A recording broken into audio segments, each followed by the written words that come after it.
Olá, tudo bem? Meu nome é Juliana Garcia, esse é o Intensivo Pedagógico. No vídeo de hoje nós vamos conversar sobre o Conselho Tutelar no Estatuto da Criança e do Adolescente. Por isso, eu preciso te avisar que o tema de hoje ele tem várias informações, vários detalhes que nós temos que prestar atenção. Também vamos conversar sobre alguns temas polêmicos e também sobre algumas crenças que podem atrapalhar bastante a nossa atuação profissional, mas também pode nos atrapalhar lá na prova dos concursos. Feito esse pequeno alerta, vamos direto ao assunto sem enrolação. Para a gente começar a abordar o assunto, vamos entender primeiro o que é o Conselho Tutelar, qual é a sua função e também quem são as pessoas que atuam dentro de cada um dos conselhos. Segundo o Estatuto da Criança e do Adolescente, no artigo 131, Conselho Tutelar é um órgão permanente. Isso significa que ele não pode ser fechado ou desautorizado por qualquer iniciativa. Ele também é autônomo, o que significa que ele toma suas próprias decisões. A terceira característica importante do Conselho Tutelar é que ele é não jurisdicional, ele não é do judiciário. Então, um conselheiro tutelar, por exemplo,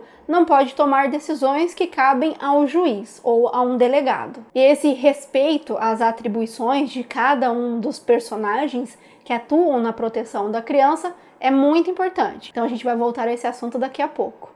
A lei também fala que o Conselho Tutelar é encarregado pela sociedade, ele é escolhido pela sociedade para zelar, cuidar do cumprimento dos direitos da criança e do adolescente. Então, atenção, o Conselho Tutelar, ele atua com o cumprimento de direitos. Também é importante você saber que todos os municípios brasileiros e também as regiões administrativas do Distrito Federal vão possuir um conselho tutelar. No mínimo, um conselho tutelar é o que a lei diz. Então, sim, algumas cidades vão ter mais conselhos tutelares. Dentro de cada um desses conselhos, haverá uma equipe de conselheiros. E essa equipe é formada por 5 pessoas. Cada uma dessas pessoas vão atuar dentro desse conselho por 4 anos. E a lei vai dizer que podem ser mais de 4 anos, porque poderão ocorrer reconduções. E quando eu falo recondução, você pode lembrar do processo de reeleição, por exemplo, porque é mais ou menos a mesma ideia. A pessoa é escolhida, trabalha 4 anos e depois ela pode ser escolhida novamente. A lei não define quantas vezes a pessoa pode retornar a esse cargo ou retornar a essa atribuição. Então, lembre-se desses dados. É no mínimo um conselho tutelar, são 5 pessoas trabalhando nessa atribuição por um período de 4 anos, havendo a possibilidade da recondução. Mas e quando há mais de um conselho tutelar na minha cidade? Em qual dos 2 órgãos eu vou buscar ajuda? A lei vai falar em 2 fatores que deverão ser observados. Então, o primeiro inciso, a primeira situação é, nós vamos identificar o local, o domicílio dos pais e responsáveis. E aí vamos buscar a ajuda nesse conselho tutelar, o que fica mais perto de casa. Ou melhor, mais perto do domicílio, que é a palavra que a lei cita.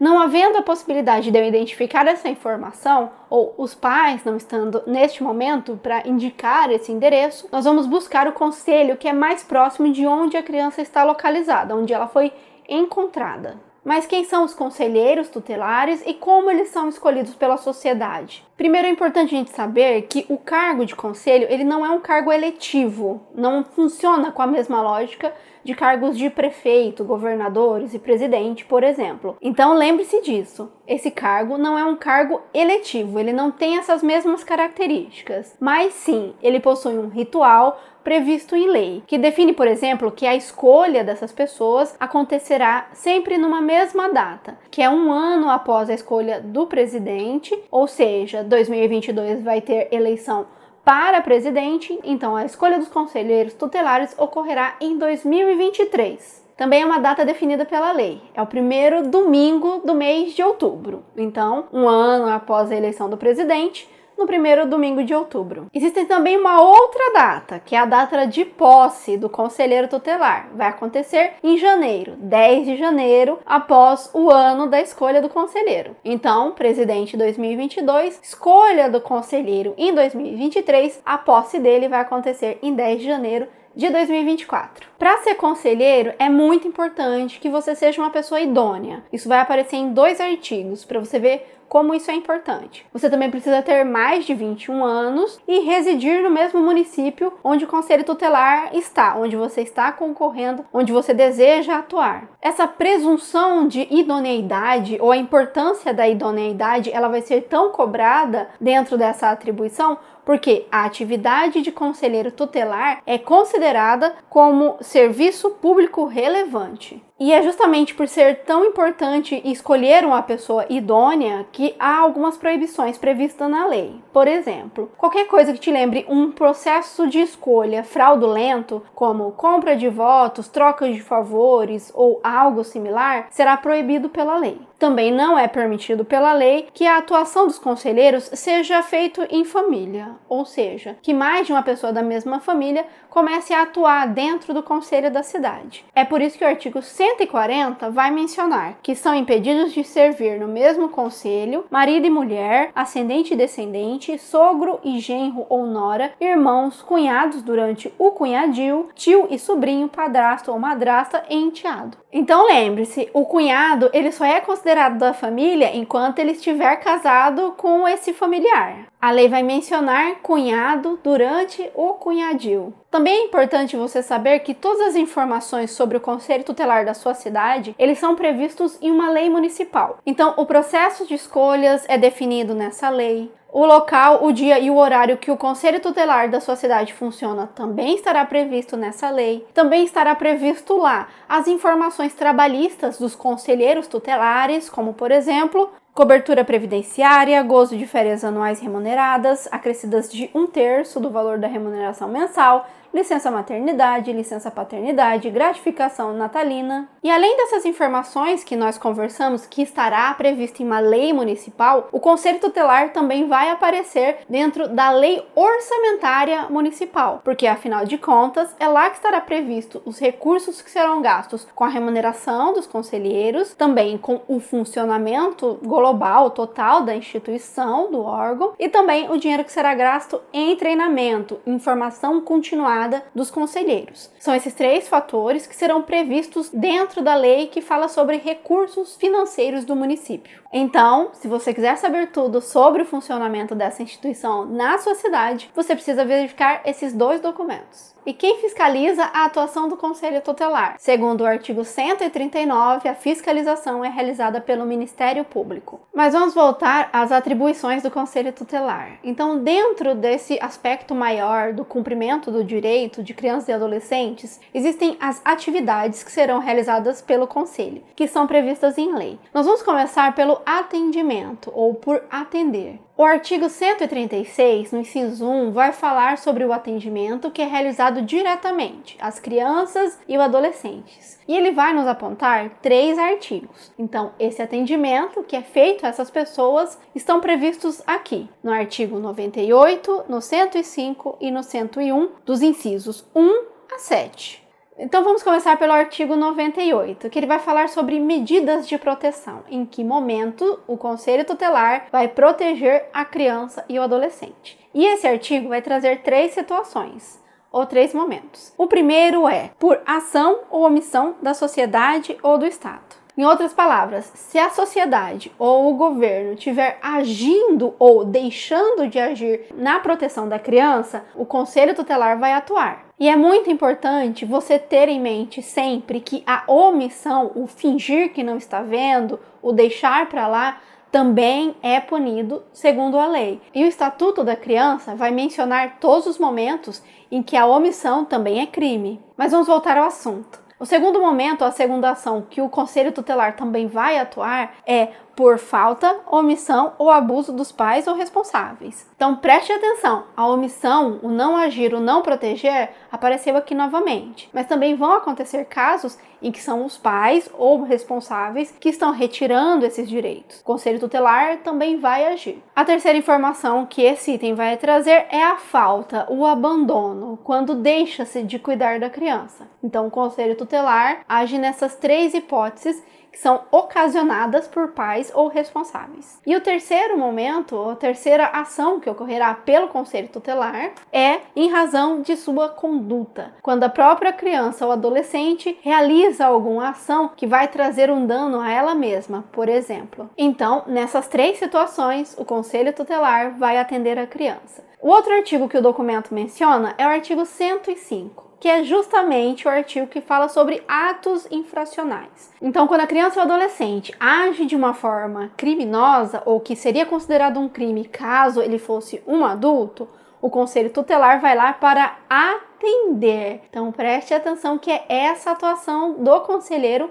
nesse momento, prestar o atendimento. Não é julgar, prender ou fazer qualquer outra atuação que se confunda com a atribuição de um juiz ou de um delegado. É sempre importante nós termos isso em mente. Mas além de atender criança e o adolescente, também é atribuição do conselho tutelar atender pais e responsáveis. Isso será previsto no artigo 136, no inciso 2. Atender e aconselhar os pais, aplicando medidas previstas no artigo 129, de 1 a 7. Mas a gente já volta ao artigo 129 daqui a pouco. Nós ainda precisamos conversar sobre outras atuações, outras atividades do Conselho Tutelar. Você também vai perceber na lei que há um trabalho em conjunto entre Conselho Tutelar, Ministério Público e também o Judiciário, ou a autoridade judiciária. Então, por exemplo, no artigo 136, há a previsão de que o Conselho Tutelar vai encaminhar ao Ministério Público notícia de fato que constitua infração administrativa ou penal contra direitos da criança. Então, notícia-fato está ligado ao Ministério Público, ao MP. O mesmo artigo vai falar sobre encaminhar à autoridade judiciária os casos de sua competência. Também vai caber ao Conselho Tutelar uma atividade de representação, de estar presente em nome da família ou em nome da criança. E isso vai aparecer em dois momentos: representar em nome da pessoa e da família contra a violação de direitos e representar ao Ministério Público para efeito das ações de perda ou suspensão de poder familiar, após esgotadas as possibilidades de manutenção da criança e do adolescente. Então, essa representação ao Ministério Público das ações de perda ou suspensão após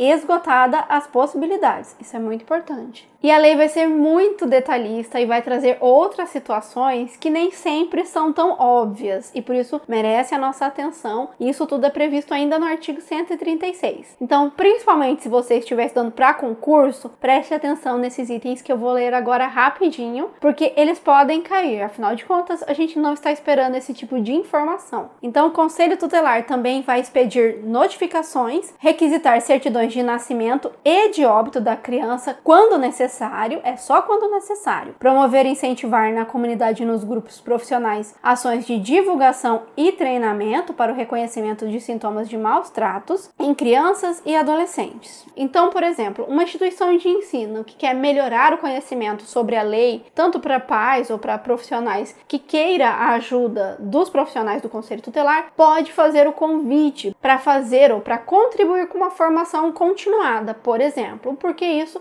está previsto entre as atribuições dos conselhos. 9. Assessorar o Poder Executivo local na elaboração da proposta orçamentária para planos e programas de atendimento dos direitos da criança e do adolescente. Lembra-se que eu falei para você que a parte de remuneração dos conselheiros, funcionamento do Conselho Tutelar e também a formação continuada desses profissionais é prevista lá na lei orçamentária do município? Como há essa previsão, é necessário que o Conselho Tutelar esteja presente durante este planejamento para que ele informe quais são os valores que serão necessários para a realização de propostas e também de projetos. Então, este item aqui se conecta àquele outro. Vamos mudar um pouquinho de assunto, mas ainda dentro da lógica da atribuição dos conselhos tutelares. Além dessas ações realizadas de atendimento, de prestar atendimento, também vai ter uma parte sobre aplicação de medidas. E a ideia é mais ou menos a seguinte: uma determinada situação ou um determinado caso foi para o judiciário, para a decisão do judiciário e também para a definição de quais são as penas ou quais serão os encaminhamentos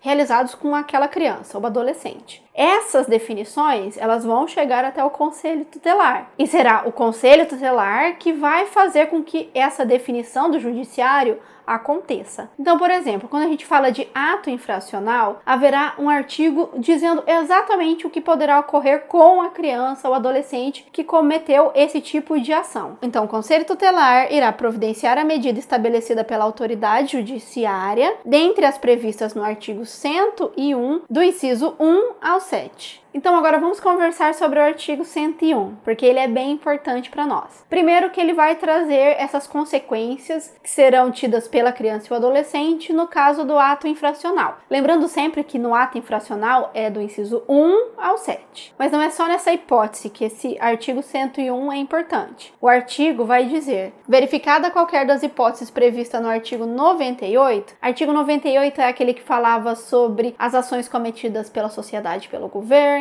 pelas pais ou responsáveis, ou mesmo pela própria criança e o adolescente. Então, dentro dessas três situações, poderá ter essas consequências. Encaminhamento aos pais ou responsáveis mediante termo de responsabilidade. Então, às vezes, dependendo do caso, vai ser só mandado de volta para casa. Orientação, apoio e acompanhamentos temporários. Então, dependendo da situação, pode ser que ele tenha esse acompanhamento próximo para verificar se tudo está bem ou se precisa de outras medidas. 3. Matrícula e frequência obrigatória em estabelecimentos de ensino fundamental. Então, essa previsão aqui é naquele caso em que identifica-se uma criança fora do sistema de ensino, por exemplo. Então, a ação que será feita é de retornar à escola. 4. Inclusão em serviços e programas oficiais ou programas comunitários de proteção, apoio e promoção da família, da criança e do adolescente. Então, pode haver situações de muita violência ou de perigo para a criança e para a família, onde ela será colocada nesses programas de proteção. A lei vai definir isso aqui também. 5. Requisição de tratamento médico, psicológico ou psiquiátrico, em regime hospitalar ou ambulatorial. 6. Inclusão em programa oficial ou comunitário de auxílio, orientação e tratamento a alcoólatras e toxicômanos. E aqui a hipótese de identificar que uma criança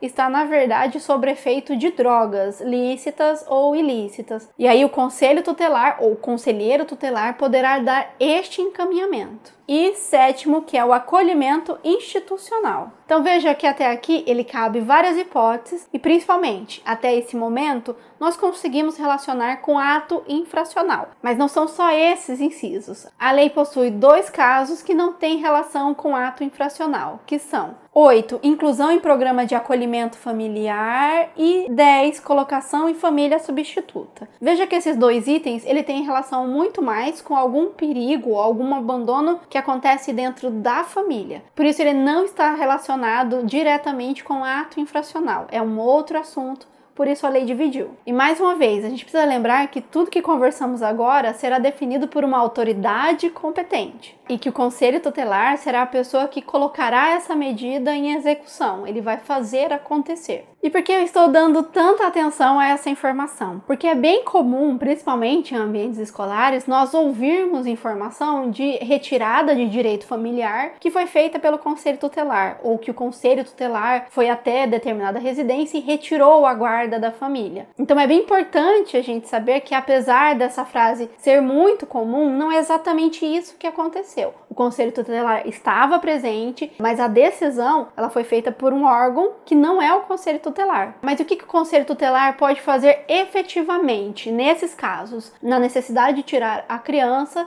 de uma família violenta ou uma família que não está protegendo ela como deveria fazer. Por exemplo, no artigo 136, novamente, só que agora lá no parágrafo único, vai ter a seguinte menção: se no exercício de suas atribuições o conselho tutelar entender necessário o afastamento do convívio familiar, comunicará incontinente imediatamente o fato ao Ministério Público, prestando-lhes informações sobre os motivos de tal entendimento e as providências tomadas para a orientação, o apoio e a promoção social da família. Então, o que o conselho tutelar poderá fazer nesse tipo de situação é comunicar ao Ministério Público. Mas agora vamos para o próximo artigo, que é o 129. Ele também vai falar sobre medidas que serão tomadas pelo conselho tutelar. Até agora, nós estamos falando de medidas relacionadas à criança. Nesse momento, a gente começa a falar sobre medidas que serão adotadas em relação aos pais e responsáveis. E, de novo, o documento vai trazer várias hipóteses para situações diferentes. Então, situações diferentes,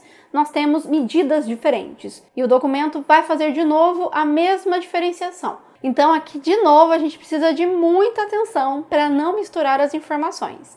Mas vamos aos poucos que eu vou mostrar isso para você. Então, a primeira previsão de medidas aplicáveis aos pais irresponsáveis ou responsáveis, encaminhamento a serviços e programas oficiais ou comunitários de proteção, apoio e promoção da família. Então, veja que a previsão de proteção, encaminhamento a programas e serviços de proteção foram citados tanto em relação a medidas para criança e adolescente, quanto em medidas relacionadas aos adultos, os pais ou responsáveis. 2. Inclusão em programa oficial comunitário de auxílio, orientação e tratamento a alcoólatras e toxicômanos. Novamente, a informação é mencionada em relação à criança e adolescente e também aos adultos. 3. Encaminhamento a tratamento psicológico ou psiquiátrico. Então, novamente, a informação se repete nos dois públicos. 4. Encaminhamento a cursos ou programas de orientação. Durante a criação de filhos, há muitos equívocos que podem ser realizados por pais responsáveis ou mesmo profissionais que atuam com crianças. E nem sempre essa ação ela é feita de forma criminosa. Muitas vezes é feita por falta de conhecimento. Quando é identificado que essa é a ação, que é falta de conhecimento, então o melhor direcionamento é cursos de orientação. São cursos ou programas de orientação, e é isso que a lei vai defender. Obrigação de matricular o filho ou pupilo e acompanhar sua frequência e aproveitamento escolar. Esse item também tem relação com o anterior. 6º, obrigação de encaminhar a criança ou adolescente a tratamento especializado. Ou, no caso 7, advertência. Até esse momento, nós falamos sobre as aplicações de medidas que são realizadas pelo Conselho Tutelar, que foi previsto lá no artigo 136. Ele disse exatamente onde haverá atuação. E agora nós vamos ler os outros itens que não foram relacionados no artigo 136, mas que ainda assim vão acontecer. São medidas que serão realizadas, mas não são realizadas pelo Conselho Tutelar. São 3 hipóteses. Então, não é definição do Conselho Tutelar ou não é realizado pelo Conselho Tutelar a perda da guarda. A destituição da tutela, quando a familiar deixa de ter direito à tutela daquela criança, e suspensão ou destituição do poder familiar, que antigamente era chamado de pátrio poder. Então lembre-se, esses 3 incisos vão acontecer em determinada situação a partir da definição de órgão competente. Mas o artigo 136, que fala do Conselho Tutelar, não menciona esses aqui. Então preste atenção, principalmente durante as provas, nesse pequeno detalhe, porque isso é muito importante. Agora vamos falar sobre 2 outras situações que a gente precisa ter em mente a diferença entre a atuação do Conselho Tutelar, a atuação do Judiciário e a atuação do Ministério Público, que são as informações que mais confundem a nossa cabeça. Então, existem 2 artigos que você precisa conhecer e prestar bastante atenção, principalmente na hora da prova. O artigo 171 vai falar que o adolescente apreendido por força de ordem judicial, preste atenção, é uma ordem do Judiciário, será, desde logo, encaminhado à autoridade judiciária. Mas veja que faz bastante sentido. Se a ordem para apreensão foi feita pelo Judiciário, o adolescente deve ser levado até quem ordenou, o Judiciário, a autoridade judiciária. Artigo 172. O adolescente apreendido em flagrante de ato infracional, então é em flagrante no momento que está acontecendo o ato criminoso, será desde logo encaminhado à autoridade policial competente. Então aqui não é o caso que alguém ordenou, é um caso que está acontecendo nesse momento. E quando algo fora do comum está acontecendo nesse momento, nós chamamos a polícia. Então mesmo no caso do adolescente, nós vamos chamar a polícia novamente. E aqui a gente precisa ter bastante atenção sobre o papel da polícia e do Conselho Tutelar. Os 2 podem estar lá e os 2 podem ser acionados. É bem comum a gente ver as pessoas ligarem primeiro para o Conselho Tutelar e depois para a polícia, por exemplo. E o que nós precisamos ter em mente? A apreensão da pessoa e o encaminhamento dela para investigação será realizado pela polícia. As medidas que forem definidas lá na delegacia, ou mesmo o acompanhamento desse caso para verificar se o Estado está garantindo todos os direitos, será feito pelo Conselho Tutelar. Então, até esse momento, a nossa conversa ficou mais focada em entender a função do Conselho Tutelar, quem são as pessoas que trabalham no Conselho Tutelar e também quais são algumas das suas atribuições. Mas não para por aí. O Conselho Tutelar também vai atuar juntamente com ações de violência infantil e também casos de maus tratos. Mas para não ficar muita informação em um vídeo só, que pode prejudicar a nossa análise ou mesmo o nosso entendimento de tantos aspectos, eu vou deixar esse conteúdo para o próximo vídeo, que eu já vou gravar agora em seguida, mas você vai ver em um outro momento. Se você é nosso aluno lá no Intensivo Pedagógico, não se esqueça de acessar o material e também fazer todas as questões que eu deixei lá separada para você. Se você está me vendo aqui pelo YouTube, primeiro eu quero agradecer muito o seu apoio e quero agradecer também por você ter chegado até aqui, porque nós sabemos que esse conteúdo ele é um pouco mais denso. Então eu vou ficando por aqui, um grande abraço e eu te aguardo no próximo vídeo.